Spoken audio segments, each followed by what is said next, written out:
Morning. Morning. Good morning. Morning. Welcome to Energy Transition episode 30. We are live nowadays. It's 10 a.m. in Brazil. I suppose it's 8 a.m. in Texas. I'm not sure about that. Yeah. And in Bulgaria, maybe 4 p.m. 4 p.m. 4 p.m. So good afternoon, Irina Slav, and good morning, David Blackman again.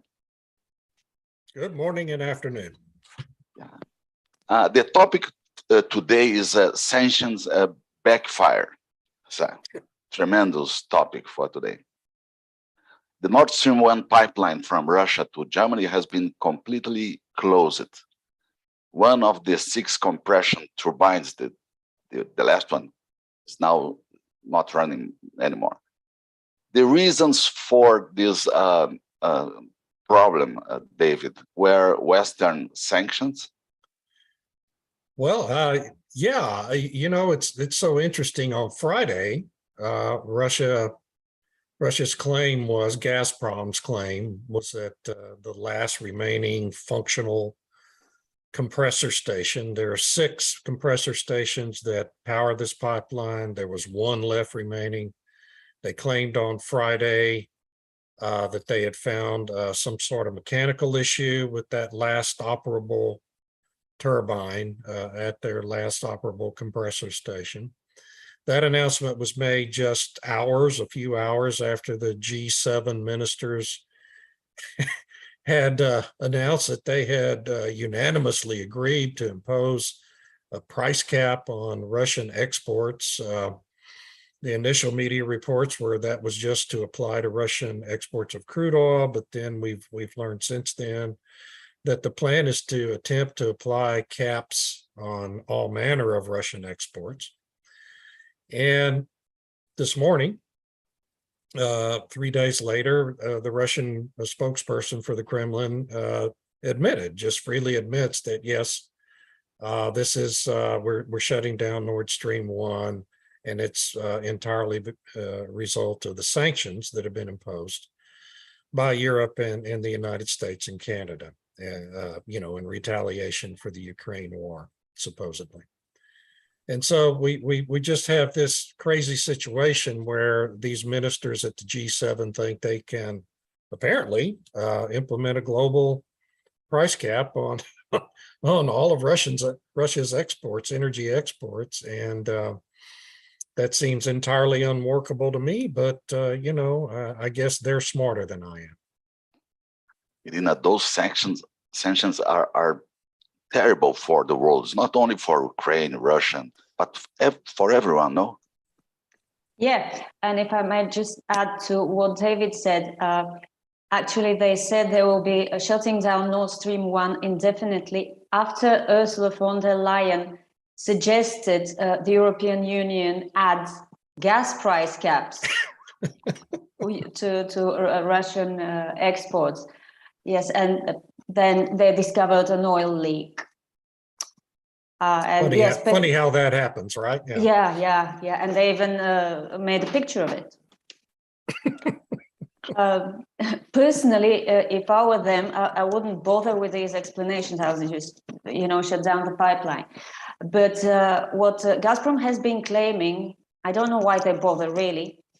And what Peskov said is that sanctions are preventing the turbines to be returned to Russia, while Siemens Energy is saying that nothing is preventing from the turbines being returned to Russia. So it's he said, she said, but of course nobody believes Russia and everybody believes Europe, but it doesn't matter, again, because Russia holds the taps. And if it closes them, this is what happens. And yes, it won't be just Europe that will suffer. It will be the whole world in one way or another, the most direct way being Europe, as it's wealthier and has deeper pockets, drawing LNG cargoes from other countries that cannot afford LNG.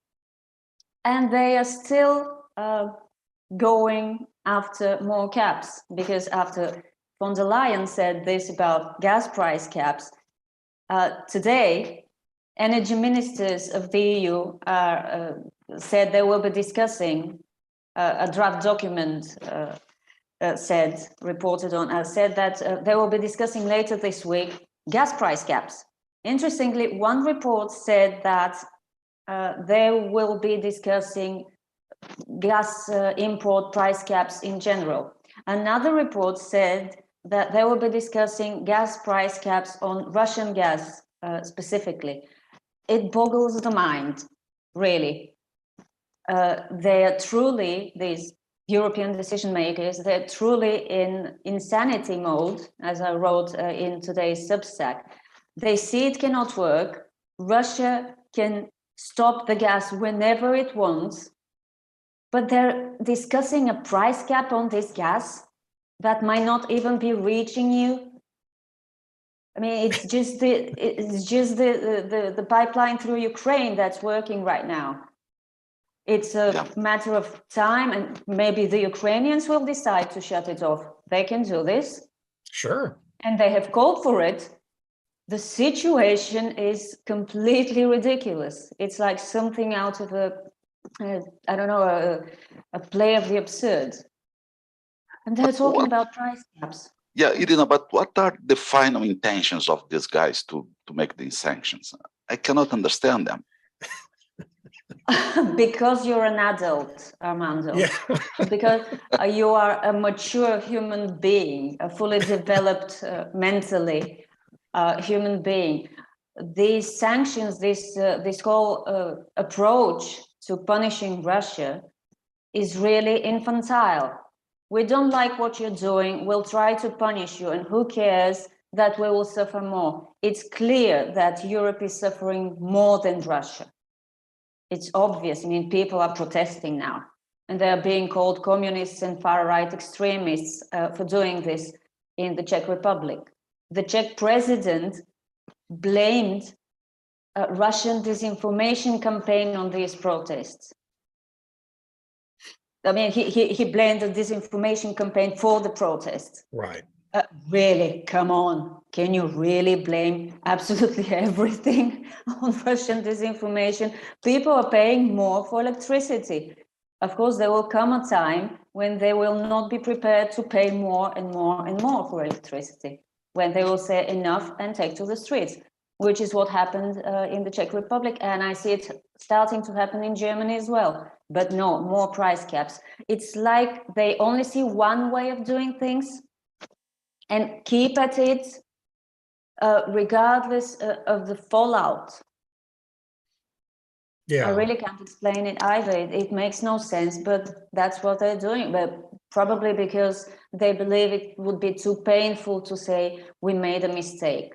Yeah, That's it exactly. That's Because probably the reason. they continue to double down on these literally insane policy actions. They're literally insane.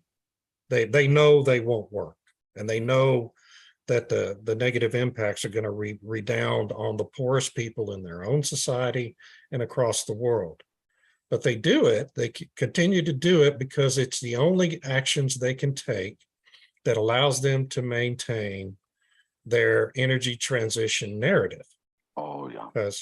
Because the alternative, these governments continue to set up the conditions for artificial shortages of energy in their own countries.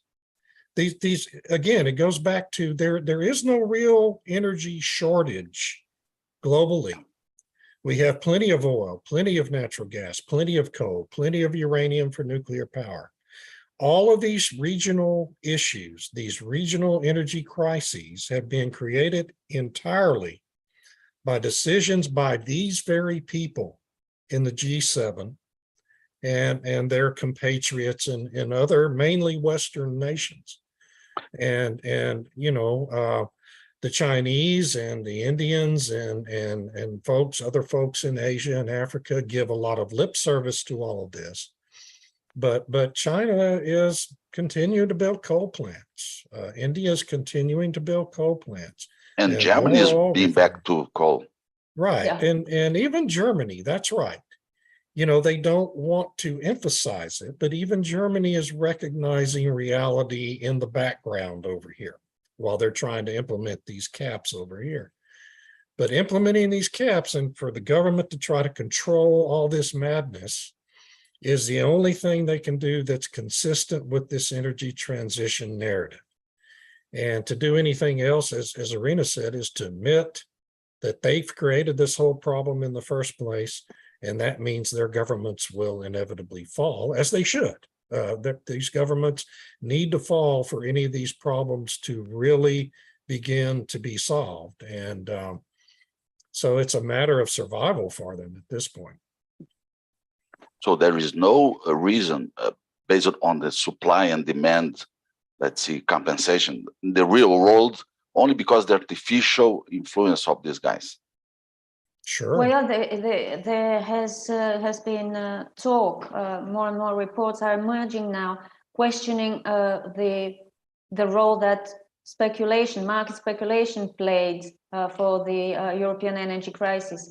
Now, I think I wrote about it last year, and now I'm seeing people a lot more knowledgeable than me in financial market matters say, wait a minute, the energy market of the European Union has become really financialized. There's derivatives trading and all these kind of things that is affecting prices. For example, Sweden, which does not import gas from Russia, it's not dependent on Russian energy supplies. Sweden now has to spend billions to bail out some of its utilities that cannot cope with excessive electricity prices, because electricity prices in the European Union are coupled with gas prices, because gas-powered plants, as far as I understand, are the ones that supply just-in-time necessary electricity when renewables cannot do this. You see, and now I'm sure you heard about Ursula von der Leyen's other brilliant idea of decoupling the price of European electricity from natural gas and coupling it with the price of renewables. How's that? They can always do worse, you know. They're trying their best to do as badly as possible. It's just when you think their actions can't get any more destructive, they go and fool you, right? They prove you wrong. So it's a terrible situation. Yeah. It is. There is another point in this discussion that's related to BRICS. BRICS is composed by Brazil, Russia, India, China, South Africa, and other countries are asking to enter in the team. Do they have motivation to cooperate with these problems, or so? Are they going to be big, so big as NATO? You believe, David? Well, I think so. Actually, I think their economic influence globally has really grown through this crisis in Europe since Putin invaded Ukraine, because what we see is that India and China, if the G7 wants to try to impose a global price cap on Russian oil exports, India and China's by far Russia's biggest trading partner where oil is concerned. And India is one of the largest non-European countries that trades with them. And Brazil is also trading with them. And you know, why wouldn't they? They don't have a dog in the fight in Europe. None of these countries do, and they're part of this very powerful economic rival alliance that very much rivals NATO and the G7. Yeah. And it just doesn't make any sense for them to participate in any way that would damage one of their major trading partners. And the other part of this that I think Irina mentioned in her wonderful piece this morning at Substack is the fact that Japan is one of the biggest trading partners for Russia, right, Irina? And aren't their imports supposedly going to be exempt from all this? And they're going to be exempt, yes.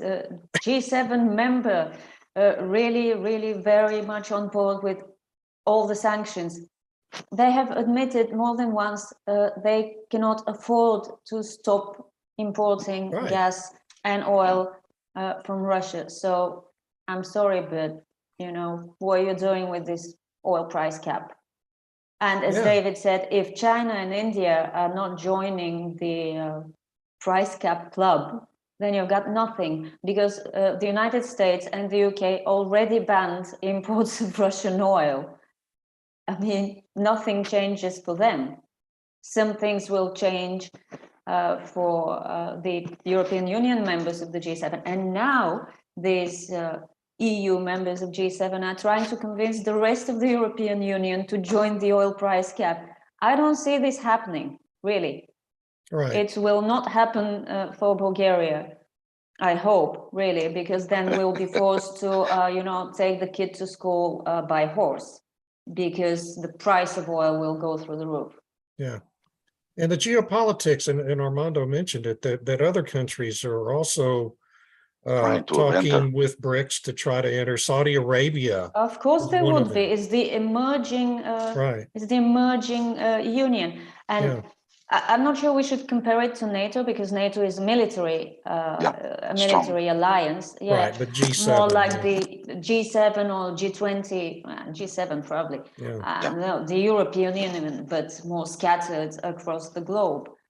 Yes, these are countries, Brazil and China and India, South Africa too, appear to be countries that pursue their own interests. They are not part of some bloc like NATO or the EU, in which they are forced one way or another to pursue the bigger interests of the bloc, or the interest of a bigger member, which is the case of the European Union. But they are pursuing their own interests, not just in oil and gas, but in trade generally. That's why trade is moving from the US dollar to yuan and to the Indian currency in bilateral trade deals with Russia, for example. And now I just heard that Egypt has decided to issue new debt denominated in yuan and not in dollars. Right. I think things like this are very telling of where things are going. And this context that we've just described now is making the oil price caps and the gas price caps and any other price caps Europe and the US try to come up with even more futile. But they can still backfire spectacularly. I'm sure that oil prices are rising right now because OPEC said they'll cut 100,000 barrels. Right. Even if they're not going to actually cut these barrels, because they said increase production by these barrels, but they never did. So they don't even have to change anything. It's so weird how that happens, right? I mean, all they're doing is reversing the $100,000 bump they gave to Biden as a token in August. And it's impacted the markets. But geopolitically, the other risk I think the G7 begins to run now, particularly as the BRICS gains influence globally, is Japan. When you really look at Japan's real interests economically and trading interests, at some point, the government in Japan is going to have to balance that equation and make a decision whether their interests actually lie mainly with the G7 or whether they really mainly lie with being part of the BRICS alliance. And if Japan should ever make that decision, that would be an enormous blow to the influence of Europe and the United States and Canada. And so this is all becoming incredibly complex and very dangerous. All these machinations and scheming by the G7 for its future. And, it's really a dangerous game these people are playing with all of our futures. And they should really take a step back and think what they're doing. But Irina and David, do you believe that are there intentions, hidden intentions and a hidden agenda for these people from G7 to make these movements that we cannot understand, so normal people cannot understand easily? You mean they're being deliberately stupid? Yeah, because it's Yeah, well, I'm sorry, but I have heard, I have heard this as a theory, as a hypothesis rather, because it's not a conspiracy theory. I mean, there's only so stupid you can be in your policies, and after a certain point, it begins to look like you're doing it on purpose because nobody is that stupid to do Right. this. Wow. Yes, I've heard this expressed in this way. Yeah. Really, it makes But no sense so to be qualified so people, stupid. Irina. Exactly, these people are supposed to be experienced politicians, and yet they are making such huge, unfounded assumptions, like the fact that they expect to Russia just agree to the oil price cap. That's not going to happen in any world. Anyway, sure. Right. Yeah, and yet they're making this assumption. So yeah, I'd say this hypothesis of a hidden agenda does have some merit, but you know, I like to see evidence. All the rest is speculation. So we can speculate about it for hours. Like it's a tool for enforcing the energy transition, which can only be enforced by substantially cutting energy consumption. And the Right. only way to enforce this consumption cut is by making it so people do not have energy to consume, and then getting them to get used to this new normal. But I admit this is pure speculation theory. There is no evidence of anything like this. So, David, stupidity or bad intentions? I go for bad intentions. I'm fully willing to go down the conspiracy theory road. I think when you reason it out logically, it becomes the only conclusion you can actually reach, because logically, as Irina points out, if you assume there's no hidden agenda, then when you reason this all out in a logical way, you end up with this roadblock at unimaginable stupidity, right? exactly. And so you either believe these people are unimaginably stupid, or there is a hidden agenda. It's really, I don't think it's so hidden, because the supporters of renewable energy and this transition and the green utopia openly talk about the necessity for the end of economic growth. This is an intellectual subgroup within the green movement, and they're very public about it. Leeds University in London is one of the leading universities that promote this line of thought. And I look at all this happening and I just see, well, that's what this part of the green movement really wants, and here we go. And so I guess I'm a conspiracy theorist for thinking that, but I don't really see any other conclusion to reach other than these people are too stupid to actually tie their own shoelaces in the morning. Irina, so sorry, David. that's okay. I'm done. No, I would like to ask both. What's the next crisis we can have? I mean, a global recession. What else we can have? Oh yes, because definitely. it's artificial. Yeah. And then a food crisis, especially if we have a mild winter in Europe. That would be just great. It'll be the cherry on top of the non-existent cake. Because now, if winter is mild, if winter is warm, then Europe has a better chance at coping with energy shortages, real and imaginary. But if the winter is mild, this is bad news for crops grown across Europe. Right. And this means less food next year. So, David, did you see any consequence to the United States? Oh, sure. Absolutely. I mean, we're already, we have inflation that's really Prices. pretty much runaway inflation. We talk about it being 8.5%. But anyone who goes to the grocery store on a regular basis understands that we've had, at least in groceries, at least 30 to 50% inflation over the last year. And energy's playing a big role in that. But you look at recession, global recession possibility. We have a clear example of all this from the 1970s when OPEC implemented the first oil embargo in the early 70s, and the Nixon administration attempted to implement wage and price controls here in the United States. And it led directly to a decade of stagflation and very severe recessionary conditions for really 12 years in the United States, and 12 that years. had global impacts as well.